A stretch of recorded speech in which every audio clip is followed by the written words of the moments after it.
जय हिंद एवरीवन, स्वागत है आप सभी का ड्रीमर्स एकेडमी यूट्यूब चैनल पर। मैं शुभम श्रीवास्तव आप सभी के लिए लेकर आया हूं 12th के फिजिक्स का पोर्शन, जिसमें हम आपको बिल्कुल बेसिक से पढ़ाने वाले हैं। 0 टू हीरो लेवल बैच होगा आप सभी के लिए। जैसा कि आप सभी जानते हैं कि हम सभी टीचर्स जो हैं वो अपना कंटेंट यूट्यूब पर प्रोवाइड कर रहे हैं। ड्रीमर्स एकेडमी के यूट्यूब चैनल पर आप सभी लोगों का बहुत प्यार मिल रहा है। आशा करता हूं कि आप सभी लोगों का प्यार ऐसे ही मिलता रहेगा और ये हमारे सब्सक्राइबर ड्रीमर्स फैमिली जल्दी से ही 10,000 व्यूअर्स के साथ और सब्सक्राइबर के साथ कन्वर्ट हो जाएगी। चलिए स्टार्ट करते हैं। मैं आपको ये बता देता हूं कि सीबीएसई क्लास 12th फिजिक्स का 2023 और 24, अगर आप वीडियो अभी देख रहे हैं, कुछ स्टूडेंट्स अभी देखेंगे और कुछ स्टूडेंट्स हो सकता है जब भी व्यू करेंगे डेफिनेटली उनको ये वीडियो जो है भाई, जब भी हम कोई भी चीज एक तैयार करते हैं भाई, तो हमें उसकी पृष्ठभूमि के बारे में पता होना चाहिए। तो बेसिकली आज की जो वीडियो रहेगी उसमें हम फिजिक्स के सेक्शन में ये बताएंगे कि आपका पेपर कितने मार्क्स का आता है, उसमें चैप्टर वाइज वेटेज क्या रहता है, फिजिक्स का सेक्शन थ्योरी वाला पार्ट कितना आता है, न्यूमेरिकल का पार्ट कितना आता है, और आपके सामने डेरिवेशन जो आपके सामने बार बार पूछे जाते हैं वो कौन कौन से इंपॉर्टेंट रहते हैं, ये सभी सीरीज मैं आप सभी के सामने लेकर आने वाला हूं। चलिए स्टार्ट करते हैं कि फिजिक्स का सेक्शन जो रहता है वो मेनली आपका 3 पार्ट के अंदर रहेगा। सबसे पहला होगा थ्योरी वाला पार्ट। थ्योरी वाले पार्ट की अगर हम बात करते हैं बच्चे, तो आपको इसमें 25 टू 30 मार्क्स कवर अप करता है थ्योरी वाला पार्ट। देखिएगा, अगर मैं थ्योरी वाले पार्ट की बात करूंगा तो ये 25 टू 30 मार्क्स कवर अप करेगा।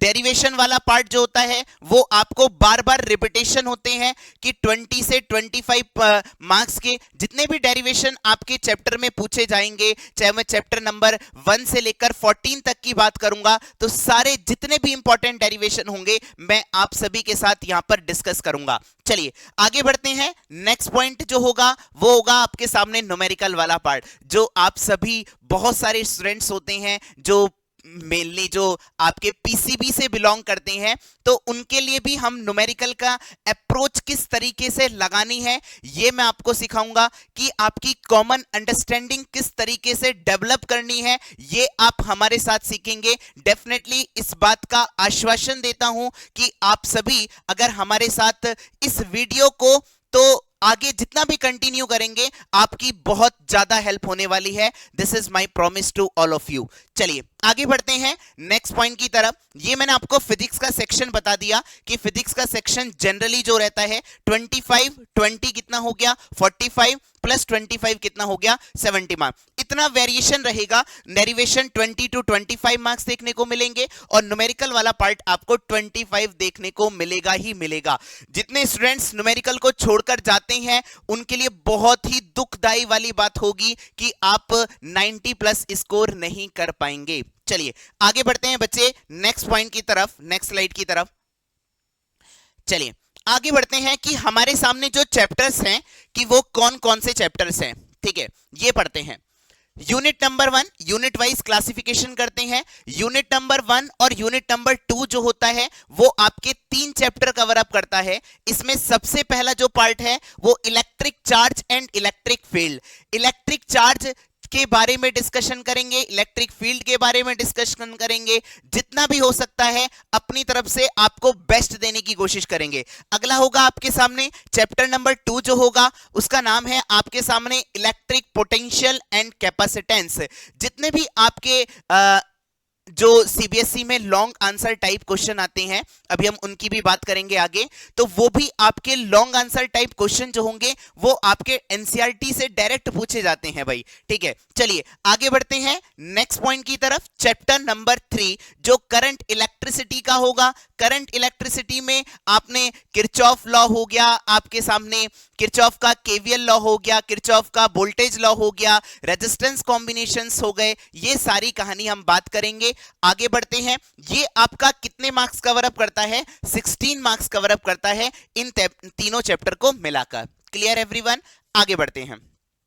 Unit number 3 and unit number 4 में आपके 4 चैप्टर आते हैं। सबसे पहला होगा चैप्टर नंबर 4 में आपके moving charge and magnetism. Chapter number 5 जो होगा मैग्नेटिज्म एंड मैटर। भाई यहां पर हम जितनी भी फर्स्ट सेकंड एंड थर्ड में बात करेंगे वो इलेक्ट्रिक फील्ड के बारे में डिस्कशन करेंगे। चार्ज जो होगा वो वहां पर स्टेशनरी कंडीशन में होगा और जो आपका इलेक्ट्रोस्टैटिक का पार्ट होता है। नेक्स्ट पॉइंट जो हम बात करेंगे, चार्ज मूविंग कंडीशन में जब होगा तो वो आपका मैग्नेटिक फील्ड जनरेट करेगा। तो वहां पर हमारे दो चैप्टर जो होंगे वो होंगे moving charge and magnetism, magnetism and matter. जितनी भी चीजें आपकी हो सकती हैं डेफिनेटली आपके लिए बहुत ही हेल्पफुल होंगी। चलिए आगे बढ़ते हैं बच्चे, chapter number 6 and chapter number 7। Chapter number 6 जो है ईएमआई, ईएमआई और अल्टरनेटिंग करंट आपके स्कोरिंग चैप्टर्स होते हैं बच्चे, जो आपको बहुत ज्यादा मतलब डीपली नहीं पूछे जाते हैं सीबीएसई के पॉइंट ऑफ व्यू से बात करेंगे तो बट आपके लिए स्कोरिंग सब्जेक्ट, स्कोरिंग चैप्टर है चैप्टर नंबर 6 जो आपका इलेक्ट्रोमैग्नेटिक इंडक्शन है and chapter number 7 is alternating current. इसमें हम सारी बात करेंगे आपके सेल्फ इंडक्टेंस, म्यूचुअल इंडक्टेंस, है ना, जितनी भी चीजें हो सकती हैं आपके लिए बेटर होंगी। ये आपका कितने मार्क्स का पूछा जाता है बच्चे, 17 मार्क्स का आपको देखने को मिलेगा। 16 एंड 17 आपके कितने हो गए बच्चे, 33। आगे बढ़ते हैं नेक्स्ट स्लाइड की तरफ।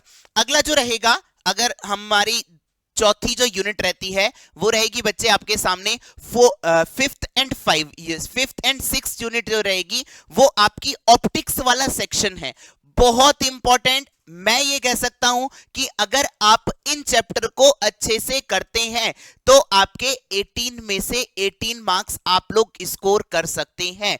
आप ये देखिएगा चैप्टर नंबर 8 में इलेक्ट्रोमैग्नेटिक वेव, इलेक्ट्रोमैग्नेटिक वेव से मैक्सवेल की इक्वेशन और आपके सामने जो इलेक्ट्रोमैग्नेटिक वेव्स होती हैं, microwave, radio wave, infrared wave, ultraviolet wave, ये सारी जो होंगी वेव, इनके यूजेस पूछे जाएंगे। अगर आप अभी 12th क्लास में हैं तो डेफिनेटली इनके यूजेस जरूर पढ़कर जाइएगा बच्चे, क्योंकि यहां से डायरेक्ट आपको क्वेश्चन देखने को मिलेगा। चलिए आगे बढ़ते हैं। 18 मार्क्स का कवर अप करेगा ray optics and optical instrument, ये भी आपका चैप्टर नंबर 9 है।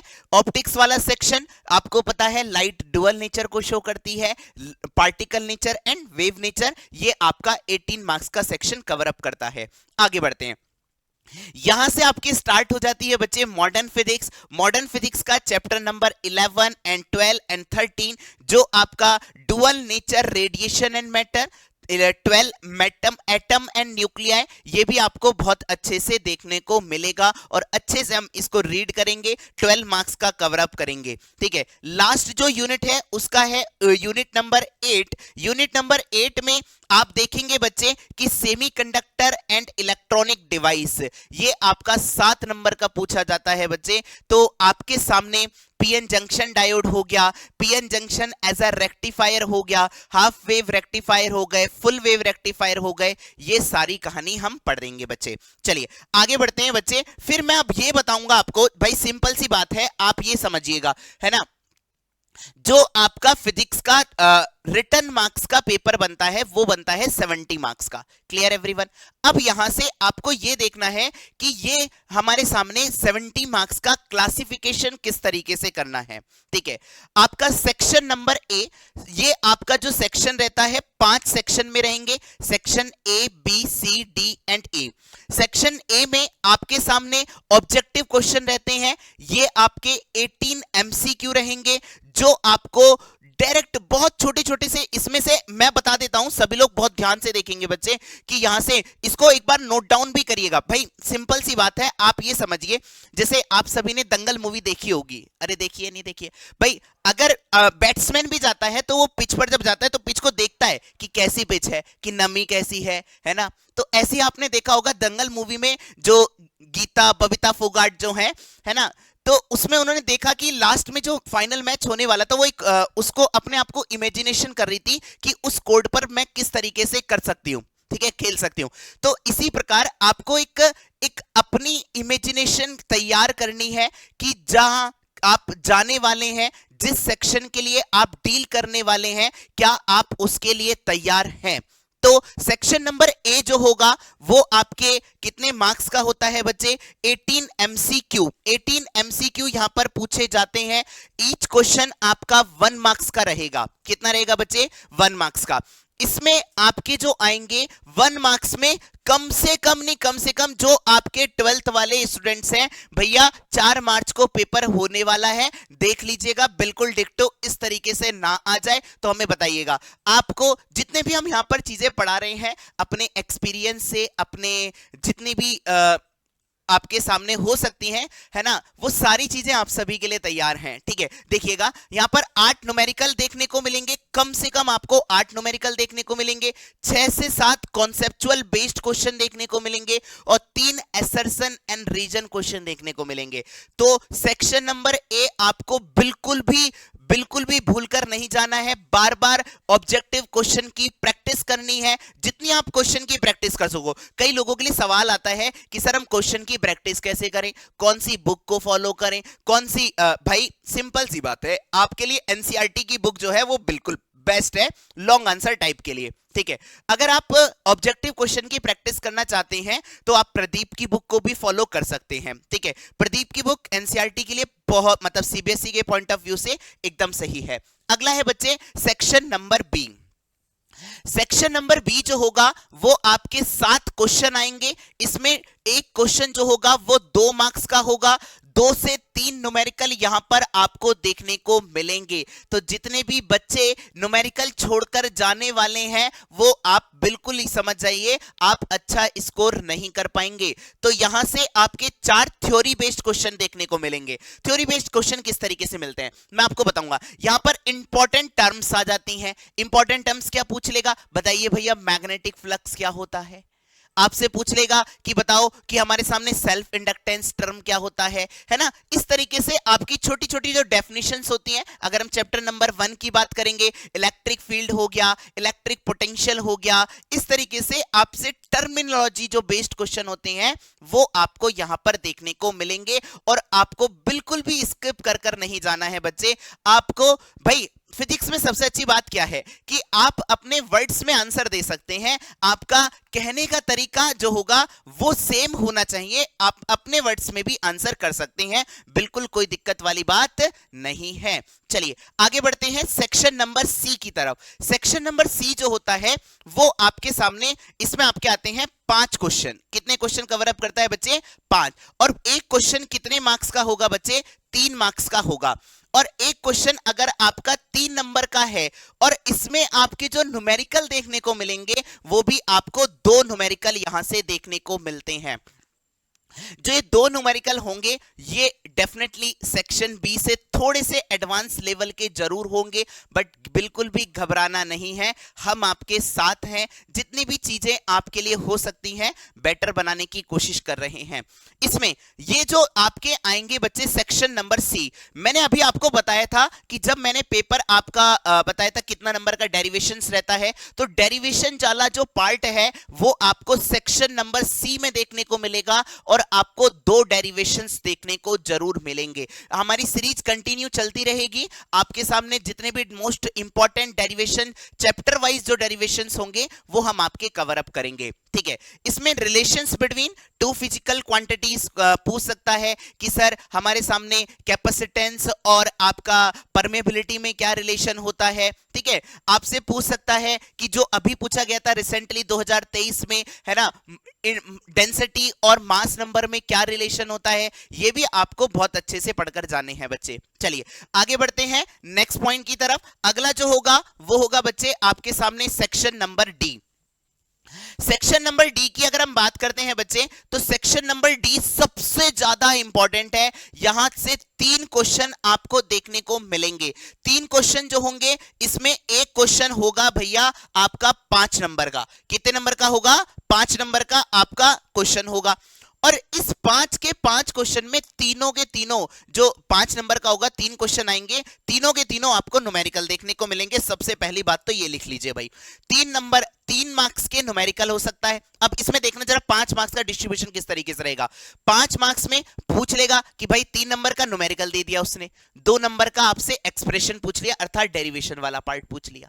ऐसा भी हो सकता है। अगर ऐसा नहीं पूछा है तो ऐसा आपको देखने को मिलेगा, 3 नंबर का न्यूमेरिकल देखने को मिलेगा और 2 मार्क्स की थ्योरी देखने को मिलेगी। थ्योरी का मतलब क्या है कि जो आपके टर्म्स होते हैं फिजिक्स के रिगार्डिंग से, जितने भी आप पढ़ते हैं 12th में, है ना, वो आपको देखने को मिलेंगे, वहां से आपको क्वेश्चंस देखने को मिल सकते हैं। और इसमें ईच क्वेश्चन में you will get another question in each question, मतलब आपको और वाला क्वेश्चन देखने को मिलेगा। मतलब जैसे एक क्वेश्चन हुआ फिर और करके आपको एक और क्वेश्चन देखने को मिलेगा, तब जाके आपके ये कुछ इस तरीके से होता है। जो बच्चे न्यूमेरिकल में एक्सपर्ट नहीं होते हैं या न्यूमेरिकल से थोड़ा बहुत घबराते हैं तो वो थ्योरी वाले सेक्शन को अटेम्प्ट कर सकते हैं, बट मैं आपको यही सजेस्ट करूंगा, अगर आप अच्छा स्कोर करना चाहते हैं तो आपको न्यूमेरिकल पर डेफिनेटली जोर देना पड़ेगा। चलिए अब आगे बढ़ते हैं सेक्शन नंबर ई की तरफ। सेक्शन नंबर ई जो है 35, क्वेश्चन नंबर 34 एंड 35, ये आपके केस स्टडी बेस्ड क्वेश्चन होते हैं। भाई केस स्टडी बेस्ड क्वेश्चन में आपको अपनी रीजनिंग एबिलिटी का जरूर यूज करना पड़ेगा। अगर आप क्वेश्चन का, भाई जो आपको पैसेज दिया जाएगा उसको आपको अच्छे से रीड करना है, सबसे पहला पॉइंट तो ये। दूसरी, अपने आप से बहुत ज्यादा मतलब ओवरव्यू ना करके, मतलब ओवर एडवांस ना बनके, आपको जो आपको पैसेज में दिया जाएगा उसके रिगार्डिंग ही आपको आंसर करना पड़ेगा। क्लियर। दूसरा पॉइंट, यहां पर एक क्वेश्चन जो होगा बच्चे 4 नंबर का होगा, तो सेक्शन ई जो होता है वो आपका टोटल 8 मार्क्स का होता है। क्लियर है बच्चे? ठीक है, इसमें भी आपको और क्वेश्चन देखने को मिलेगा। ठीक है, अगर जैसे मान लो आपको केस स्टडी का क्वेश्चन नहीं आता है तो आप और वाला क्वेश्चन भी अटेम्प्ट कर सकते हैं, बट दिक्कत क्या है? यहां पर दिक्कत यह है कि आपको, अगर आपने और वाला क्वेश्चन अटेम्प्ट करने की कोशिश करी तो हो सकता है कि आपको मार्क्स, वो जो एग्जामिनर है वो आपको कम मार्क्स दे, ऐसा भी हो सकता है, बिल्कुल हो सकता है। भाई आप जितने भी एग्जामिनर होते हैं आपको पता ही है कि जो, जैसे आपको यूपी बोर्ड की बात करेंगे तो यूपी बोर्ड में आपको 6 से 8 रुपए मिलते हैं और आपके सीबीएसई में 15 रुपए के समथिंग मिलते हैं। तो ये जो आपका सेक्शन मार्क्स रहता है, भाई जैसे मान लो मैं आपको एक एग्जांपल देकर बताता हूं, जैसे आपको 5 मार्क्स की हो रही है आपको देने की, ठीक है, आपने क्या करा, देखिएगा, आपने क्या करा, सबसे पहले जो भी टर्म्स है, क्या आपने जो डाटा क्वेश्चन में से उतारा है क्या वो आपने सही पुट करा है? बिल्कुल सही है, इसका आपको 1 या आधा मार्क्स, अगर 2 नंबर का है तो आपको आधा मार्क्स इसमें देखने को मिलेगा। जो भी आपने क्वेश्चन से जो गिवन डाटा अपनी नोटबुक में नोट करा है क्या वो सही है, यस और नो। ठीक है, दूसरा जो होगा, क्या आपने फॉर्मूला सही अप्लाई करा है, ये इस बात का आधा मार्क्स मिलता है भाई, कि अगर आपने फॉर्मूला ही गलत अप्लाई करा है तो वहां से आपकी चीजें खत्म हो जाती है, मतलब वो हाफ मार्क्स देकर आपको छोड़ देगा। क्लियर। अगर आपने फॉर्मूला सही अप्लाई करा है तो आधा नंबर आपको यहां से देखने को मिलेगा। क्लियर है बच्चे? फिर इसके बाद जब आपकी कैलकुलेशन कैसी है, भाई कैलकुलेशन के बाद आपका आंसर सही आ रहा है या नहीं आ रहा है, ये इस बात का आधा मार्क्स कवर अप करता है। फिर आधा मार्क्स जो होता है वो आपका आंसर और यूनिट, अगर आपने, हो सकता है मान लो 15 न्यूटन आंसर आया और आप न्यूटन आंसर लिखना भूल गए, तो वहां पर आपके आधे मार्क्स मतलब कट हो जाएंगे। बिल्कुल, यूनिट का बड़ा खेल है भाई, अगर यूनिट आप सही नहीं लिखेंगे तो आपके सामने दिक्कत हो जाएगी, आधा नंबर बिल्कुल काट सकता है एग्जामिनर। ठीक है भाई, चलिए आगे बढ़ते हैं नेक्स्ट पॉइंट की तरफ। अब सबके सामने अभी तक हमने कहानी बात कर ली कि सर हमारे सामने, मैंने आपको फिजिक्स का सेक्शन बता दिया कि फिजिक्स में आपके सामने क्या क्या रहना चाहिए, थ्योरी कितनी रहनी चाहिए, डेरिवेशन पार्ट कितना रहना चाहिए, न्यूमेरिकल पार्ट कितना रहना चाहिए, और हमने उसमें चैप्टर वाइज क्लासिफिकेशन देख लिया कि कौन सा चैप्टर कितने तरीके का आता है, और जो आपका फिजिक्स का पेपर होगा वो कैसा रहेगा ये भी हमने अच्छे से देख लिया है और आपको समझ भी आ गया होगा। ठीक है, अब बात आती है, क्वेश्चन मार्क ये उठता है कि क्या हम स्कोर 90 प्लस कर सकते हैं, how to score 90 plus marks in physics.